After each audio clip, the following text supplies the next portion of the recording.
इस स्थान को देख करके बाबा ऐसा प्रतीत हो रहा है कि यह स्थान देखने में सुहावन तो नहीं है, पर यहाँ ऐसा कोई है जो बैठ करके तपस्या कर रहा है, तप कर रहा है, और उसके तप के प्रभाव से यहाँ की जो भूमि है, यहाँ की जो धरती है, ये सुहावन नहीं है पर पावन जरूर है। ये पावन दिखाई पड़ रहा है, बड़ी पवित्र भूमि लग रही है। ये किसका आश्रम है? तब विश्वामित्र बाबा कहते हैं, गौतम नारी श्रापवश उपल देह धरि धीर, चरण कमल रज चाहती, कृपा करहु रघुवीर। गुरुदेव ने कहा, राम तुमने सही पहचाना, ये गौतम ऋषि का आश्रम है। इंद्र ने जब गौतम ऋषि की पत्नी अहिल्या के साथ छल किया तब उसे श्राप मिला, और उसके पति ने जब उसे श्राप दिया तो वो पत्थर की शिला बन करके इसी आश्रम में बैठी तपस्या कर रही है, आपको याद कर रही है।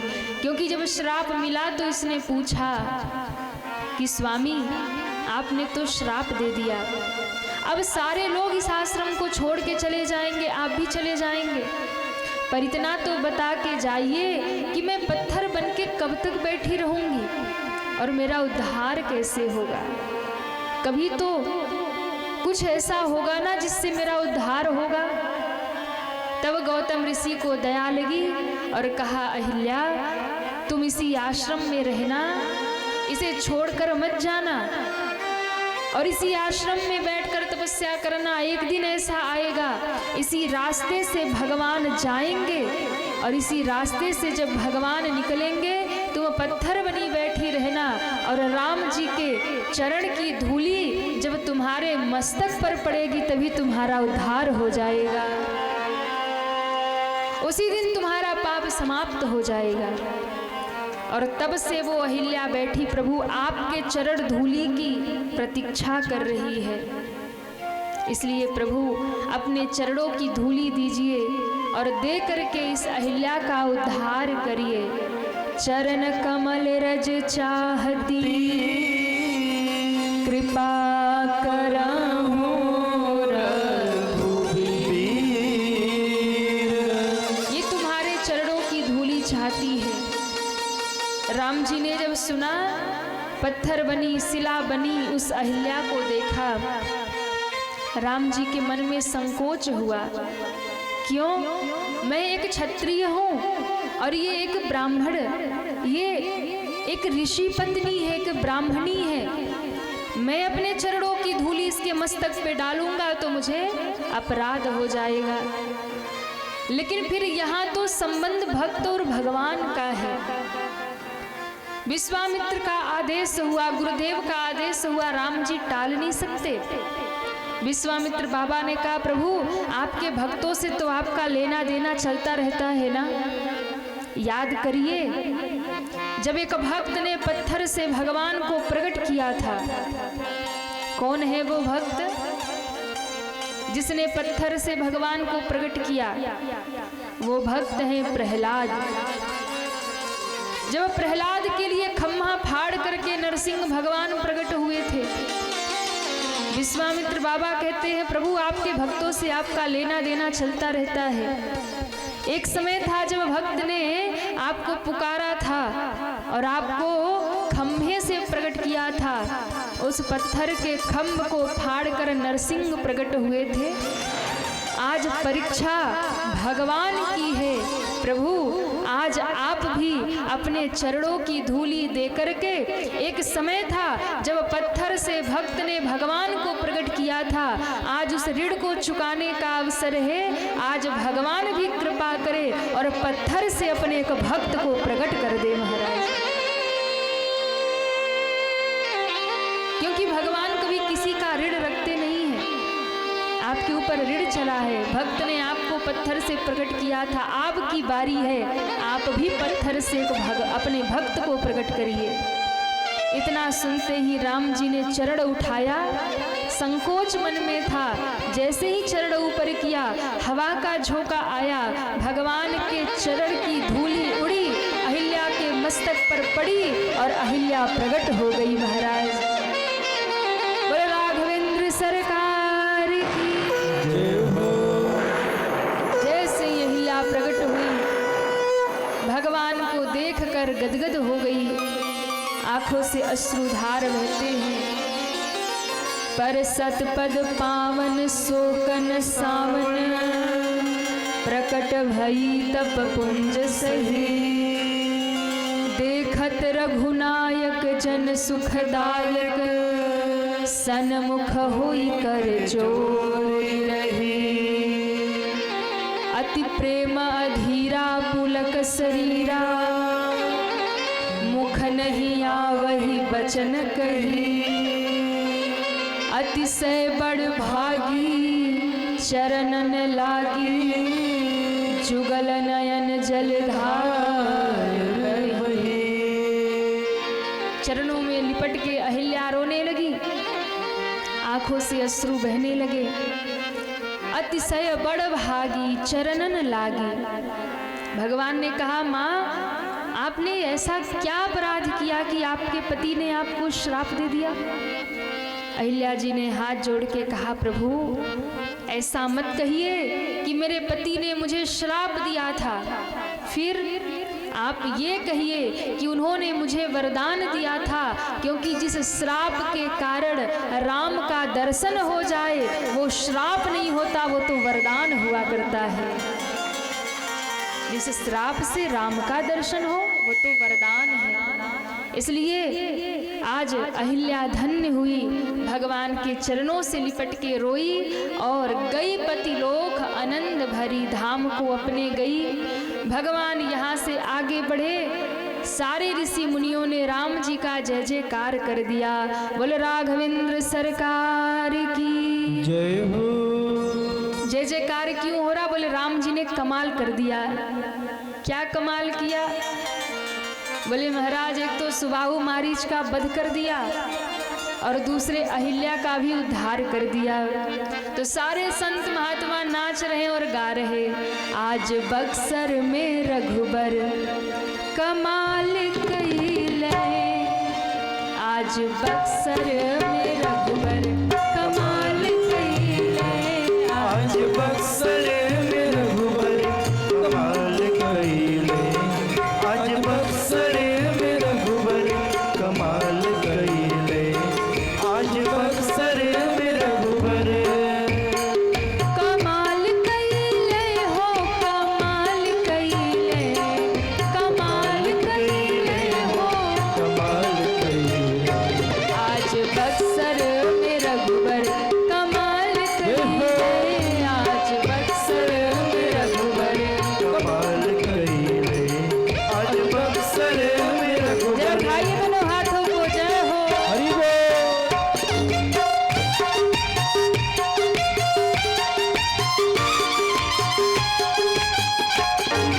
जय हो। जय हो।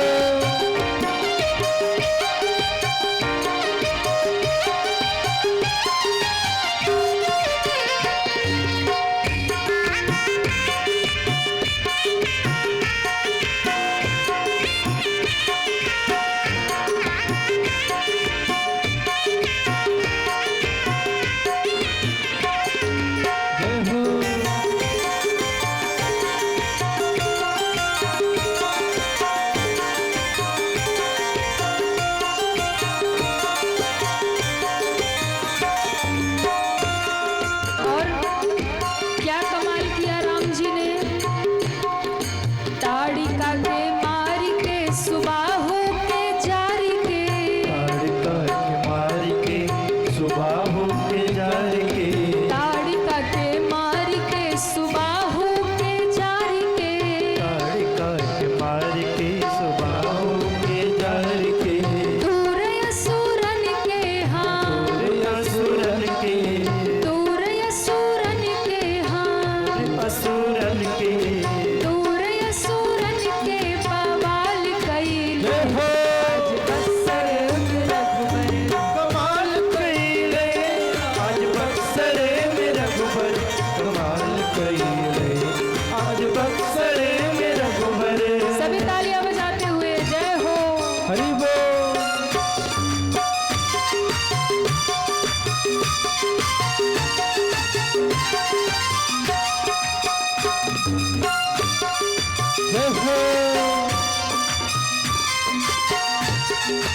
जय जय जय हो।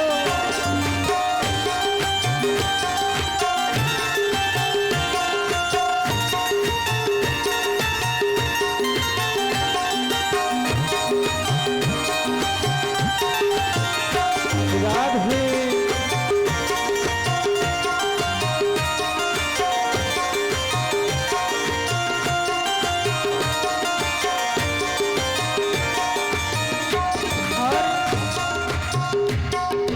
गौतम के नारी के चरण रज से तारी के, गौतम के नारी के चरण रज से तारी के, गौतम के नारी के चरण रज से तारी के, गौतम के नारी के चरण रज से तारी के, चरण रज से तारी के, चरण रज से तारी के, चरण रज से तारी के, चरण रज से तारी के, मिथिला की यात्रा, हाँ मिथिला, के यात्रा मिथिला की यात्रा तत्काल कई, जय हो।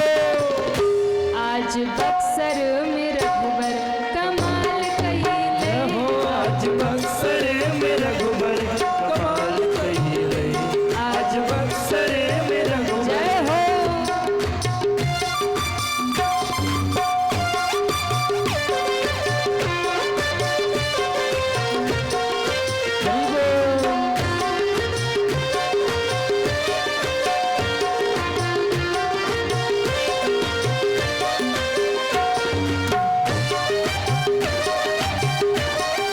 जय जय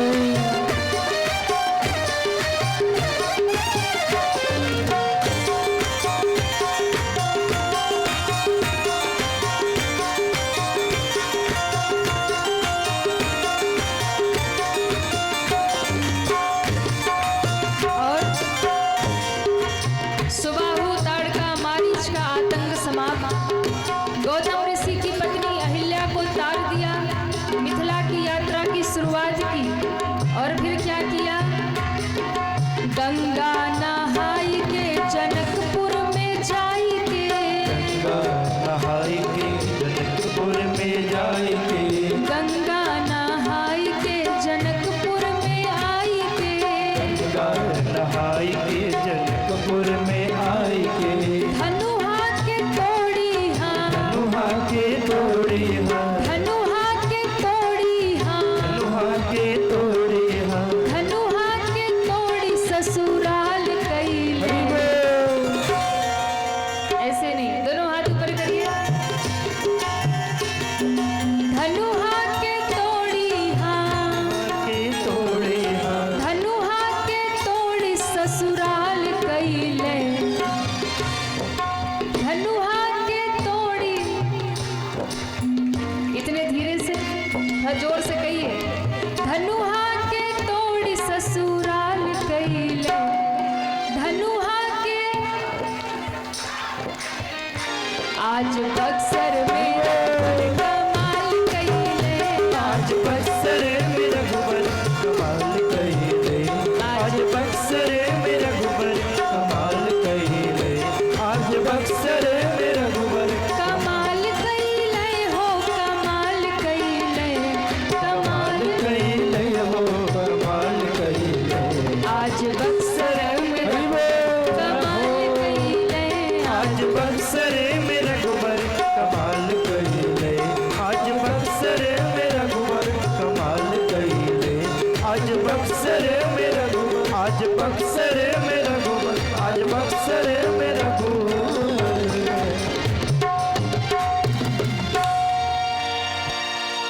अरे गंगा नहाई के जनकपुर में आई के, गंगा।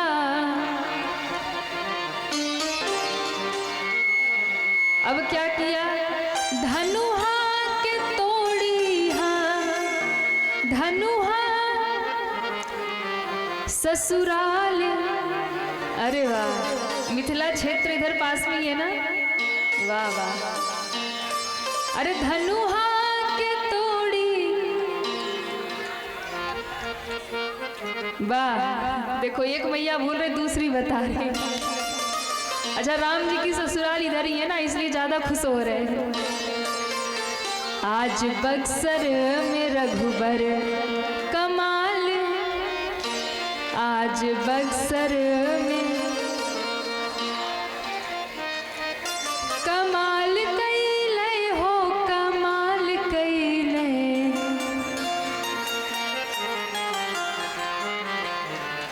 आज बक्सर में, आज बक्सर में बोल रामचंद्र भगवान की जय हो। तो गंगा में स्नान करके राम जी मिथिला में प्रवेश कर गए। मिथिला में जनक जी ने खूब स्वागत किया और एक सुंदर महल में राम लक्ष्मण गुरुदेव के साथ में ठहरे हैं महाराज। शाम का समय है, दोनों भैया निकले हैं नगर भ्रमण के लिए। जैसे ही नगरी में निकले, पूरे मिथिला के लोग राम जी का दर्शन करने के लिए, लक्ष्मण का दर्शन करने के लिए महाराज दौड़े।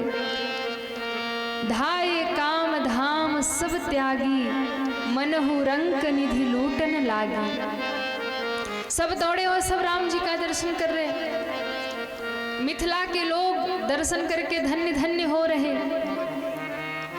पर पहले बड़ी लज्जा होती थी, तो जो मिथिला की माताएं हैं वो अपने अपने छतों पे चढ़ गई और अपने अपने छतों पे, अटारियों पे चढ़ करके अपने अपने झरोखों से राम जी का दर्शन करने लगी। जब राम जी का दर्शन कर रही हैं, एक सखी के मन में आया, देखो हम तो राम जी को देख ही रहे हैं, आनंद तब आए जब प्रभु की दृष्टि एक बार हमारी ओर पड़ जाए। लेकिन राम जी हैं कि सीधा चलते हैं, ना इधर देखे ना उधर देखे, सीधे साधे राम जी। अच्छा, कन्हैया होते तो इधर दृष्टि डालते, उधर दृष्टि डालते, कौन किधर है, कौन क्या कर रहा है। पर राम जी सीधे साधे। लक्ष्मण भैया थोड़ा इधर उधर करे तो राम जी डांट देते हैं, सीधे चलो, सीधे देखो। सखियों ने कहा, री सखी हम जानते हैं इनके विषय में। अच्छा, कौन है? बोले अयोध्या के सम्राट महाराज दशरथ के बेटा हैं। अच्छा, दूसरी ने कहा मुझे इसके भी आगे का पता है। क्या पता है? तो दूसरी सखी कहती है, सुनो, ये जो आगे आगे जा रहे ना सावरे वाले, इनकी मैया का नाम कौशल्या है। और जो ये पीछे पीछे जा रहे गोरे वाले, इनकी मैया का नाम सुमित्रा है। अरे लक्ष्मण जी की तो कान खड़े हो गए। लक्ष्मण जी ने कहा, भैया इन मैयाओं को सारा बायोडाटा पता है, हम कौन है, कहाँ से आए, कौन मैया है, सब पता है इनको। राम जी ने कहा, कुछ भी हो जाए तुम इधर देखना मत, सीधे ही चलो। लक्ष्मण जी ने कहा, ये कब से हमें हमारी चर्चा कर रही है और इसी भाव से कर रही है, एक बार हम देख ले भैया, एक बार देख ले। बोले बिल्कुल नहीं, सीधे चलो। लक्ष्मण जी सीधे चल रहे। एक सखी ने कहा, देखो हमने सुना ना ये बलवान भी बहुत है। अच्छा, इन्होंने ताड़का को एक ही बाढ़ में मार दिया, एक ही बाढ़ में ताड़का राक्षसी उठ सकी ना, गिरी की गिरी रह गई। इतना ही नहीं, इनके चरणों में ऐसी जादू है, चरण रज देके अहिल्या का उद्धार कर दिया। सब प्रशंसा कर रही है पर राम जी देखे नहीं। एक सखी ने कहा, देखो हम कब से इनके बारे में बात कर रहे हैं, ये सरकार हम लोग की ओर देखते नहीं है, क्यों ऐसा हो रहा? तो दूसरी ने सुना के लक्ष्मण जी को कहा, हमको लगता है ये बहरे हैं, इनको सुनाई कम पड़ता होगा ना, इसलिए हमारी बात नहीं सुन रहे। लक्ष्मण जी ने कहा, अब तो हद हो गई भैया, बेइज्जती हो रही है। ये हमको क्या क्या बोल रही भैया, अब देख ले एक बार, कम से कम ये दाग मिट जाए कि हम बहरे हैं, हमें नहीं सुनाई दे रहा। राम जी ने कहा, बिल्कुल नहीं, सीधा चलो। तब सखियों ने हाथ में पुष्प लिया और राम जी के ऊपर बरसाना शुरू कर दिया। हिय हर सही बर सही सुमन। जैसे ऊपर से पुष्प बरसने लगे तो राम जी ने सीधा ऊपर देखा। सखियों ने कहा, अब बात बन गई। राम जी ने कहा, अब ऊपर देख ही लिया है तो थोड़े बातचीत भी हो जाए। राम जी ने कहा क्यों पुष्प बरसा रही हो? सखियों ने कहा सरकार हम इसलिए बरसा रही हैं कि आप पहली बार आए हैं तो स्वागत हो जाए, कहीं अयोध्या जाके ये मत कहना मिथिला वालों ने स्वागत नहीं किया। अच्छा, दूसरी बात, आपको यदि लगता है कि आप बहुत सुंदर हैं, आपको देखने के लिए पूरे मिथिला के लोग दौड़े हैं, तो कभी इस बात का अभिमान मत करना। राम जी ने कहा क्यों अभिमान नहीं करेंगे, हम सुंदर हैं तो अभिमान करेंगे। सखियों ने कहा सुनो सरकार, यदि आपको अभिमान हो रहा कि आप बड़े सुंदर हैं तो आपका अभिमान 2 मिनट में मिट जाएगा। बस एक काम कर लेना। क्या? ये जो पुष्प बरसाए हैं ना, 2-4 जेब में रख लेना। जिस बगिया के पुष्प हैं, कल सुबह 7 बजे उसी बगिया में आ जाना। हम अपनी किशोरी लाडली जानकी का दर्शन कराएंगे और तब पता चलेगा आप सुंदर हैं कि हमारी किशोरी जी सुंदर हैं। सरकार आप कितने भी सुंदर होंगे, हमारी जानकी किशोरी जी से तो कम ही सुंदर होंगे। राम जी ने कहा अच्छी बात है, पुष्प वाटिका का निमंत्रण मिल गया। और दूसरे दिन सुबह होते ही संयोग बना कि गुरुदेव ने कहा राम पूजा के लिए पुष्प चाहिए। तो कहीं पुष्प मिलेगा, कहीं आसपास बगीचे हैं। लक्ष्मण जी ने कहा गुरुदेव आप चिंता मत करिए, पुष्प ही नहीं मिलेगा, बहुत कुछ मिलेगा। क्या? बोले फूल तो मिलेगा ही मिलेगा, फल भी मिलेगा। क्यों? कल हम गए थे ना भ्रमण करने नगर, तो हम देख के आए हैं बहुत बड़ा सा बगीचा है और बढ़िया फल लग रहे हैं। तो आप चिंता मत करिए, पुष्प तो मिलेगा, फल भी मिलेगा। गुरु जी ने कहा चेला हो तो ऐसा सारा इंतजाम करके आया है। तो ठीक है, राम लक्ष्मण दोनों जाओ और पूजन के लिए पुष्प लेकर के आओ। तो गुरु जी का आदेश पा करके दोनों भैया हाथ में एक एक दोना लेकर के चले पुष्प वाटिका की ओर महाराज पुष्प चुनने के लिए। समय जान गुरु आय सुपाई, लेन प्रसून चले दो भाई। समय जान गुरु आय सुपाई, लेन प्रसून चले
प्रसून चले दो भाई।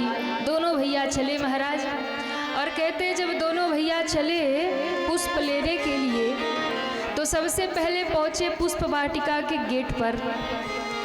और गेट पर जैसे ही खड़े हुए तो राम जी कभी इधर देखे, कभी उधर देखे, कभी इधर देखे, कभी उधर देखे। लक्ष्मण जी ने कहा भैया क्या देख रहे हैं, किसको देख रहे हैं? राम जी ने कहा भैया हम देख रहे हैं कि कोई इस बगीचे का मालिक हो, माली हो, उससे हम पूछ लें और उसके बाद प्रवेश करें और पुष्प लें। लक्ष्मण जी ने कहा भैया आप बड़े भोले भाले हो, इतना भी क्या सोचना, अरे हम राज अतिथि हैं, हमें कोई रोकेगा थोड़ी। और किसी वस्तु को लेने के लिए किसी से पूछने की आवश्यकता नहीं है। राम जी ने कहा लक्ष्मण वो बात अलग है कि हम राज अतिथि हैं, हम कुछ भी ले सकते हैं, लेकिन इसका अर्थ ये नहीं कि हम मर्यादा तोड़ दें। क्यों? क्योंकि मर्यादा ये कहती है कि एक बार किसी की भी वस्तु लेने से पहले एक बार उससे पूछ लेना चाहिए। इसलिए हम इधर उधर देख रहे हैं कि कोई दिख जाए तो हम पूछ लें। अब आप देखिए राम जी कितनी छोटी छोटी मर्यादा का पालन करते हैं। राम जी जैसा मर्यादित कोई नहीं महाराज। क्यों? अगर पुष्प भी लेना हुआ तो राम जी सोचते हैं कोई दिख जाए हम पूछ ले। एक राम जी है कि पुष्प लेने के लिए भी देख रहे कोई दिख जाए, और एक हम लोग हैं, हम लोग भी इधर उधर देखते हैं कि कोई देख तो नहीं रहा। राम जी देख रहे कोई दिख जाए और हम लोग देखते हैं कोई देख तो नहीं रहा। और मैयाओं की तो आदत होती है जब नवरात्रि आए और किसी के घर पे बढ़िया गुड़हल का फूल लगा हो, ये 4 बजे भोर में डलिया लेके पहुंच जाएंगी। एक भी पत्ता बचने ना पाए, गांव में कोई और देवी माँ को प्रसन्न न करने पाए। इनका टारगेट यही है कि पूरे गांव में जितना गुड़हल का फूल है सब हमारे घर आ जाए। घूम घूम के 4 बजे भोर में सारे पुष्प उतार लाए। अच्छा, सुबह होते ही जब घर वाले जगते हैं और देखते हैं कि महाराज पूरा पेड़ ही खाली हो गया, फूल की छोड़ो इन्होंने पत्ते भी नहीं छोड़े। ध्यान रखिए, वो तो घर में ले जाके पूजा शुरू करती है, लेकिन फिर जिसका वृक्ष है जहाँ से फूल उतार के लाई, जब वो जगते हैं ना तो उनका तो उधर पूजा शुरू होता है और इनका इधर श्लोक शुरू हो जाता है। अब बढ़िया बढ़िया श्लोक सुनाना शुरू करती हैं, जो ले गया पुष्प। ऐसी पूजा से कोई मतलब नहीं है महाराज। हाँ, एक ही पुष्प हो आप पूछ कर ले आओ, और ऐसा नहीं कि आप सारे गांव का सारा पुष्प इकट्ठा करके चढ़ा दोगी तो माता रानी खुश हो जाएंगी, बाकियों को नहीं मिलेगा तो उनसे नाराज हो जाएंगी। पर हम लोग समझते नहीं है, हमें लगता है सारी डलिया का फूल तो हम ही चढ़ा दें महाराज।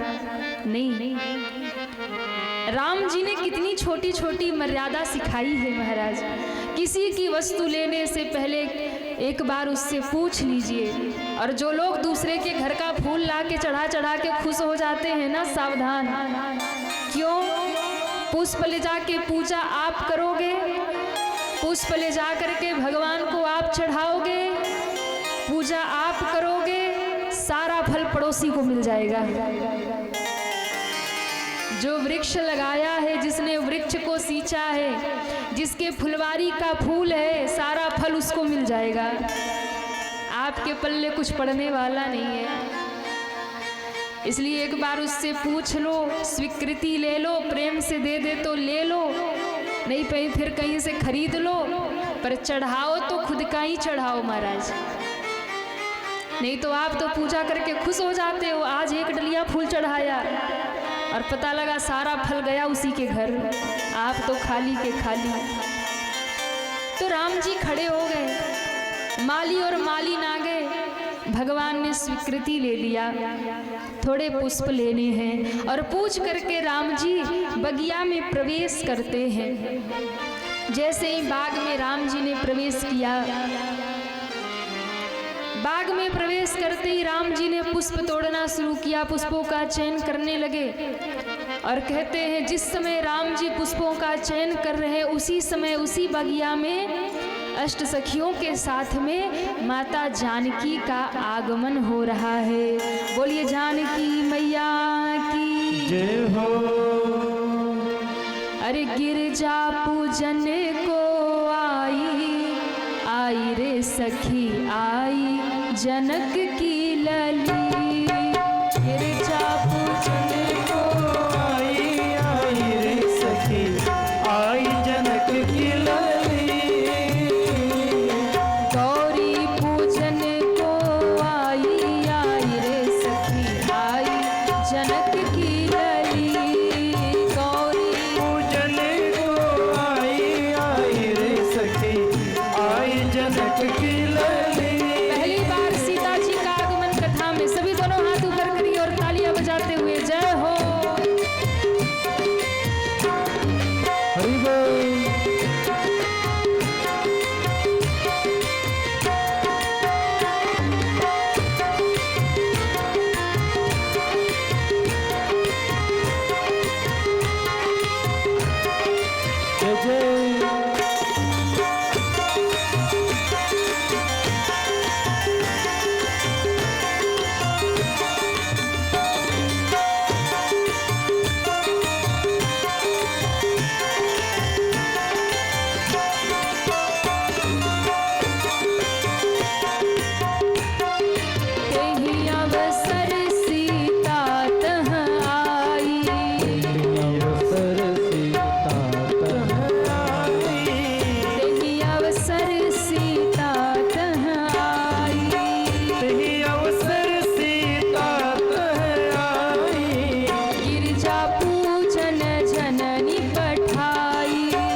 बोले जानकी मैया की जय हो।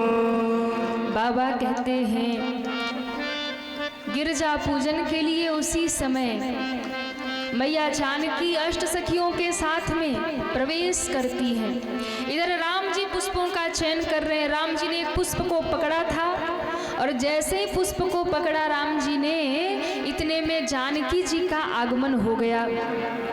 जैसे ही भगवान ने पुष्प पकड़ा, उस द्वार पर जानकी जी के चरण पड़े और जैसे ही जानकी जी के चरण पड़े तो जानकी जी के जो आभूषण हैं वो आवाज कर रहे। और राम जी ने जैसे ही पकड़ा है पुष्पों को, उसी समय राम जी के कानों में जानकी जी के पाजेब बज रहे और उन पाजेब की ध्वनि कानों में आ रही है। 3 ध्वनियां राम जी को सुनाई पड़ी। कौन कौन सी? कंकन किंकिन नूपुर धुन सुन। जानकी जी के पांव की पाजेब बज रही है, हाथ के कंगन बज रहे हैं और माँ की करधनी बज रही है। और ये स्वर राम जी के जब कानों में पड़ा, राम जी पुष्प पकड़ के खड़े हैं। अब ना तोड़ पा रहे ना छोड़ पा रहे, पकड़ के खड़े। ये ध्वनि जैसे ही सुना और सुनते ही ध्वनि राम जी ने सीधा लक्ष्मण जी को पुकारा। अरे लक्ष्मण, हाँ भैया, तुम्हें कुछ सुनाई पड़ रहा है? भैया क्या सुनाई पड़ रहा? राम जी ने कहा कंकन किंकिन नूपुर धुन सुन। कंकन किंकिन नूपुर धुन सुन। कहत लखन सन राम हृदय गुना। कहत लखन सन राम हृदय गुना। राम जी ने कहा लक्ष्मण, ये जो ध्वनि वाद्य सुनाई पड़ रहे, ये आभूषणों की ध्वनि, ये लगता है जैसे आज राम पर कामदेव विजय प्राप्त करने आ रहा। लक्ष्मण जी हंसे। अच्छा भैया, राम के ऊपर काम का विजय, ऐसा कैसे हो सकता है? जहां काम तह राम नहीं, जहां राम नहीं काम।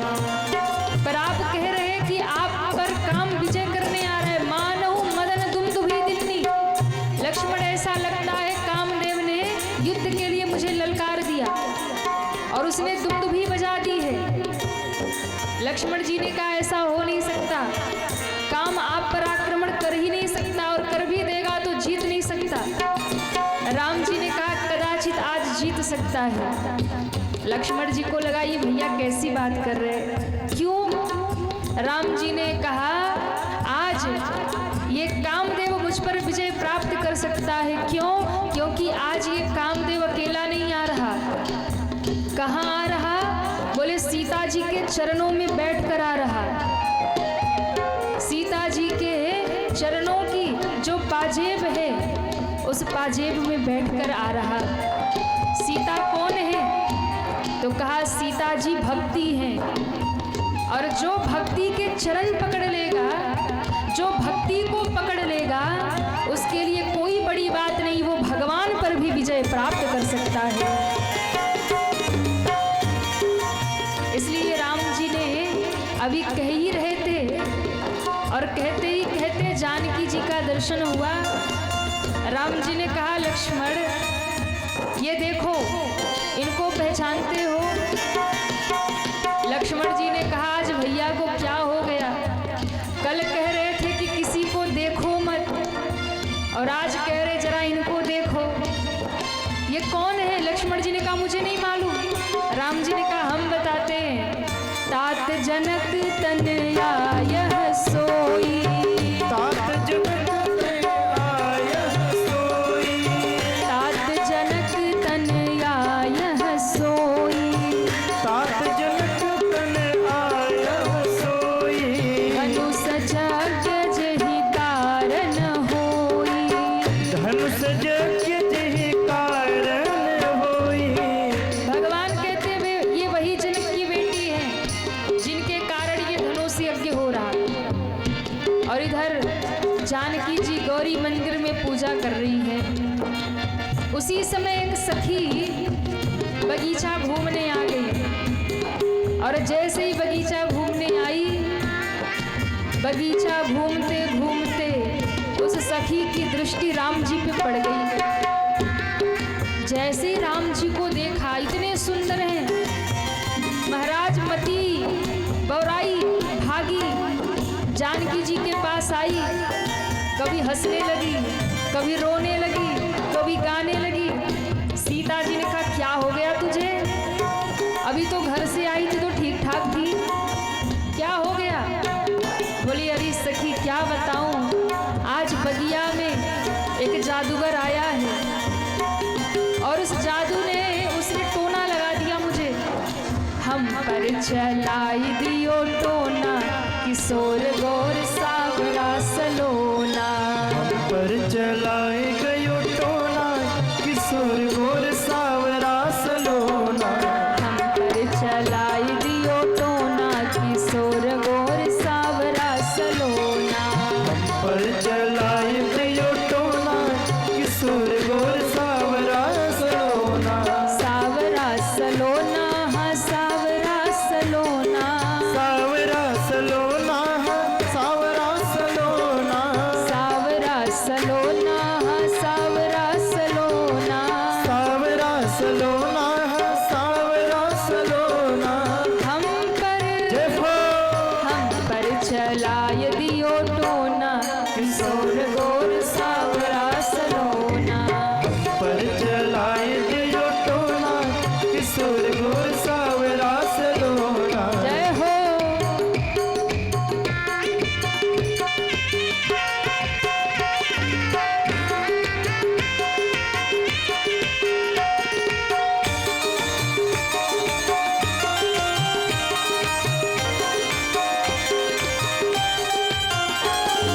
जय हो।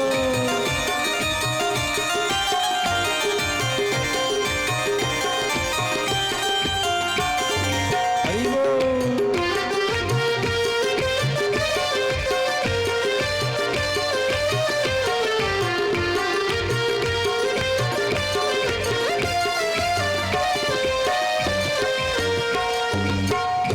सीता जी ने कहा अच्छा कहाँ थे? तो सखी ने कहा महाराज जानकी जी से कहती है, हे जानकी जी वो दो सावरे सलोने हैं, एक सावरे हैं एक गोरे हैं, और वो दोनों ही ऐसे जादू लिए घूम रहे हैं, जो देखता है उसकी दशा यही हो जाएगी। तो तुमने कहाँ देखा? सावरे को हमने फूल बगिया में देखा। सावरे को हमने फूल बगिया में देखा। बगिया में देखा, फूल बगिया में देखा। बगिया में देखा, फूल बगिया में देखा। सावरे को हमने फूल बगिया में देखा। सावरे को हमने फूल बगिया में देखा। हाथ में जय हो। लिए फूल दोना, किशोर गौर सावरा सलोना। हाथ में लिए फूल दोना, किशोर गौर सावरा सलोना। हम पर चलाय दियो टोना, किशोर गौर सावरा सलोना। पर चलाए दियो टोना, किशोर गौर सावरा सलोना। जय हो। हरि बोल। जय हो।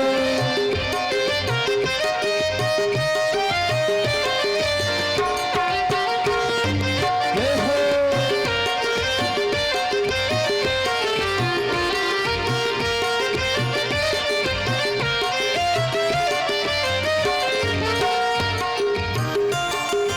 सीता जी ने कहा अरे सखी तुम्हारे पास बचाव का उपाय तो था ना? क्या? बोले उनकी टोना नहीं लगता, उनकी दृष्टि नहीं पड़ती। क्यों? बोले जैसे तुमने उनको देखा तो देखते ही तुमको घूंघट कर लेना चाहिए।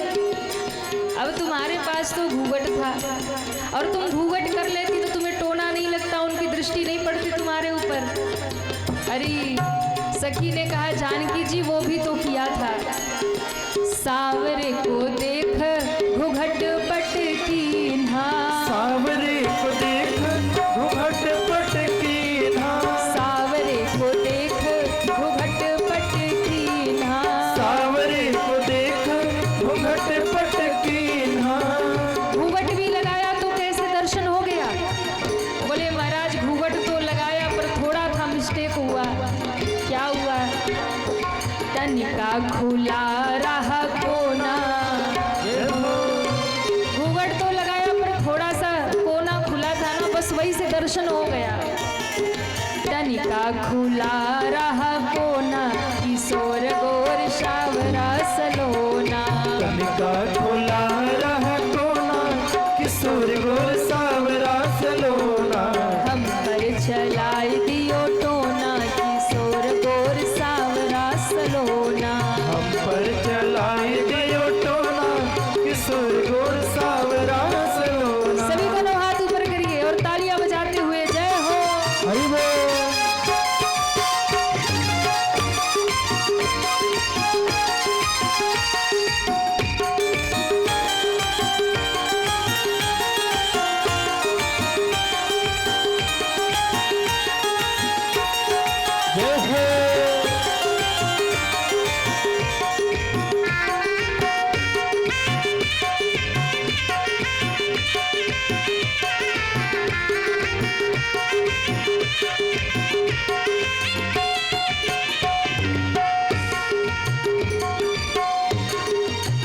जानकी जी ने कहा घूंघट भी कर लिया फिर भी दर्शन हो गया? बोले हाँ, घूंघट तो हमने किया पर उस घूंघट में थोड़ा सा कोना खुला था, उतने से ही दर्शन हो गया। जानकी जी ने कहा उसमें से भी दर्शन नहीं करती? बोले क्या बताए, जैसे ही हमने घूंघट किया और थोड़ा सा जो कोना खुला था वहाँ से दर्शन तो हो रहा था, लेकिन इतने में राम जी ने भी हमारी ओर देख लिया। मन मुस्काए राम हमारी ओर चितए, मन मुस्काए राम हमारी ओर चितए। जानकी जी ने कहा कि पूरा घूंघट करती तो टोना नहीं लगता। बोले थोड़ा सा खुला था घूंघट, वही से टोना लग गया, और टोना लगा सो लगा भयंकर लगा। क्यों? मन मुस्काए राम हमारी ओर चितए, मन मुस्काए राम हमारी ओर चितए। हमारी ओर चितए, हाँ हमारी ओर चितए। हमारी ओर चितए, हाँ हमारी ओर चितए। हो गया, जय हो गया जो कुछ होना, किशोर गोर सावरा सलोना। हो गया जो कुछ होना, किशोर गोर सावरा सलोना। हम पर चलाए दियो टोना, किशोर गोर सावरा सलोना। हम पर चलाए गयो टोना, किशोर गोर सावरा सलोना। किशोर गोर सावरा सलोना, किशोर गोर सावरा सलोना। किशोर गोर सावरा सलोना। किशोर गोर सावरा सलोना। हम पर चलाई दियो टोना, किशोर गोर, सावरा सलोना। हम पर चलाई दियो टोना, किशोर गोर सावरा सलोना। मन मुस्काए राम हमारी ओर चितए। अरे सखी, उनके स्वरूप में ऐसी मोहनी है ना, एक बार मुस्कुराकर जिनकी ओर देख ले वही अपने आप को भूल जाता है। इसलिए हम तो बगिया घूमने गई थी पर वहाँ उनका दर्शन हुआ, और जब दर्शन हुआ तो राम जी ने मुस्कुराकर हमारी ओर देख लिया।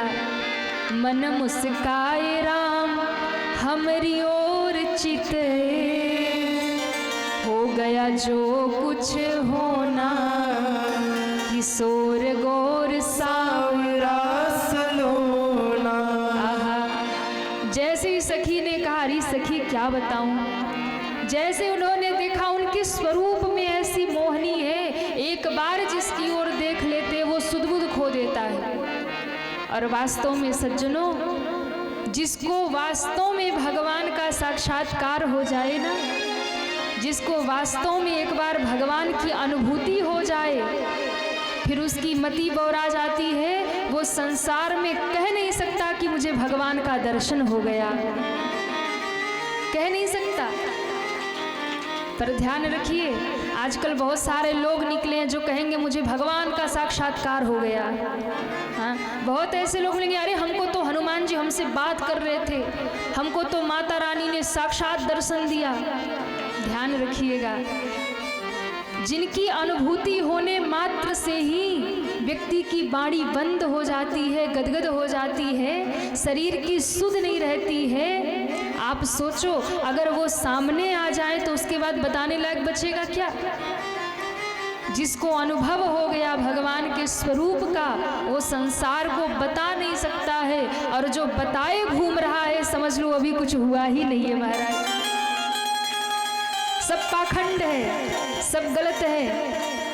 इसलिए आप लोग भी सावधान रहिए, किसी के बहकावे में मत आ जाना। कोई कह दे कि हनुमान जी का दर्शन हो गया, भगवती का दर्शन हो गया, तो आप मान लो। नहीं, हम मानते हैं जो सिद्ध महात्मा हैं, कुछ हैं जिनको वास्तव में हुआ है, और जिनको हुआ है ना, वो उजागर नहीं करते, डंका बजाते नहीं घूमते कि हम मिले आए राम जी से, हम मिले आए जगदम्बा से। नहीं, पर जो नए नए पाखंडी निकले, जो कहेंगे कि हमें दर्शन हो गया, हमें अनुभूति हो गई, हमें वहाँ दिख गए, हमें वहाँ दिख गए, इतना सरल नहीं है। एक सखी ने राम जी का दर्शन किया तो मति स्थिर नहीं रही, कभी हंसती है। उस त्रेता के युग में भी ये दशा है राम जी को देखने के बाद, कभी हंसती है, कभी रोती है, कभी गाती है। सीता जी ने कहा तुम ऐसी तो नहीं थी, भले इनको देखने के बाद ये दशा हुई है। क्यों? क्योंकि एक बार प्रभु का अनुभव जिसे हो जाता है, फिर उसे अपना भान नहीं रहता, फिर उसे अपने स्वरूप का भान नहीं रहता, फिर तो भगवान में ही लीन हो जाता है। जैसे किसी गूंगे व्यक्ति को आप बढ़िया 56 भोग खिलाओ, आप बढ़िया मिष्ठान खिलाओ, और उससे पूछो कि कैसा है, बता पाएगा क्या? नहीं बता पाएगा। क्यों? क्योंकि अनुभव तो कर रहा है कि बहुत मीठा है, बहुत अच्छा है, पर बोलने में असमर्थ है। गूंगा खाई सरकरा, खाई और मुस्काई। जो अनुभव है, जो उसे आनंद दे रहा है, वो बता नहीं सकता। उसी प्रकार जिसको भगवान का साक्षात्कार हो गया, जिसे भगवान के स्वरूप का भान हो गया, वो भीतर तो आनंद ले सकता है, पर दूसरे को बता नहीं सकता महाराज, दूसरे को कह नहीं सकता। सखी ने कहा, अरे सखी क्या बताऊं, आंखों ने देखा है, ये बोल नहीं सकते। बाड़ी बोल सकती है तो उसने भगवान को देखा ही नहीं। आंखें देखकर आई हैं पर बोल नहीं सकती हैं, बताएंगी कैसे? और ये बाड़ी बोल सकती है पर इसने देखा नहीं है। वास्तव में भगवान का स्वरूप ऐसा है कि ना उसे नेत्रों से देखा जा सकता है, ना उसे बाणी से बताया जा सकता है, उसे तो केवल और केवल कृपा का अनुभव किया जा सकता है, केवल और केवल अनुभव किया जा सकता है। जानकी जी सखी की बात सुनकर आती है, राम जी के स्वरूप का दर्शन हुआ, राम जी को जानकी जी का दर्शन हुआ, और फिर मेरी जानकी मैया गौरी मंदिर में माँ गौरी से प्रार्थना करती है, जय जय गिरिवर राज किशोरी, जय जय गिरिवर राज किशोरी, जय महस मुख चंद चकोरी, जय महेश मुख चंद चकोरी, जय गज वदन खड़ानन माता, जय गज बदन खड़ा नन माता, जगत जननी दामिनी। दुति गाता। मैया गौरी की स्तुति गाती है, हे भगवान शंकर की धर्मपत्नी माँ किशोरी, आपके चरणों चरणों में प्रणाम करती हूँ। हे गणपति और कार्तिकेय की माता, मैं आपको प्रणाम करती हूँ। और जब लंबी स्तुति गाई, माँ गौरी प्रसन्न हुई, हंसी माल मूर्ति मुस्कानी, मैया गौरी की मूर्ति मुस्कुराई, गले की माला टूट कर गिर गई। और जैसे ही गिरी, माँ ने आशीर्वाद दिया।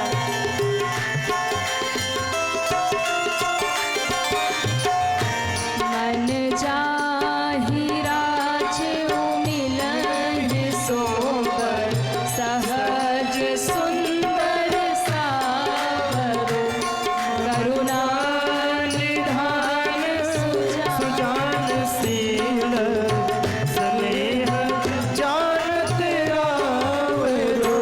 एहि भांति गौरी असीस सोनि सिर सहित तुलसी भवानी पूजी पुनि पुनि मुदित मन मंदिर चले।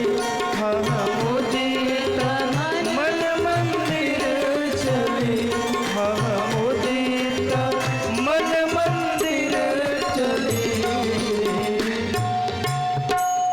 जानि गौरी अनुकूल, सियहि हर्षि न जाई कही, मंजुल मंगल मूल बामयंग भरकन लगे। माँ गौरी ने आशीर्वाद दे दिया, हे जानकी, मन जाहि राज्यो मिलहि सोबर, सहज सुंदर सावरो। तुम्हें वही सावरा वर मिलेगा जिसका दर्शन तुमने किया है। बोल जानकी मैया की जय हो। माँ का आशीर्वाद लेकर माँ लौट कर आई है। आज की कथा हम सभी यही विश्राम करें।